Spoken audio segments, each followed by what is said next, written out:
D'abord, je me réjouis que les aspects transfrontaliers continuent de croître et que nos amis allemands s'intéressent à ce qui se passe à Strasbourg.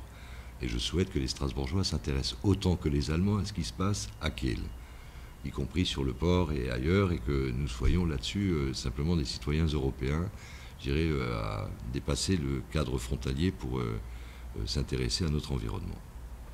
Donc, je ne vais pas me plaindre de cela.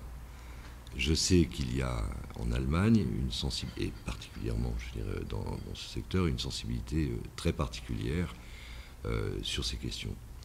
Ils n'ont pas vécu les mêmes expériences. Ils ont, vous le savez, sur le plan environnemental, un positionnement qui est différent de celui des partis français et par conséquent cela influe évidemment sur la capacité de mobilisation.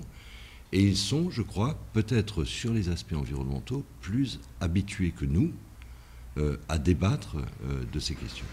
Moi, je fais le pari, et en même temps c'est un souhait, je veux dire, que le Conseil de développement de l'Eurométropole, qui intègre des Allemands, puisse être cet élément de débat, d'alerte, de critique, je veux dire, sur un certain nombre de choses et de propositions également.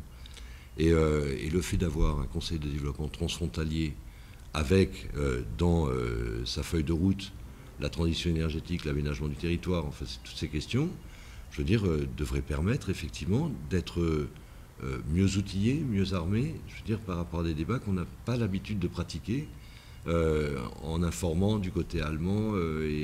Mais les Allemands ne nous informent pas toujours non plus. Hein.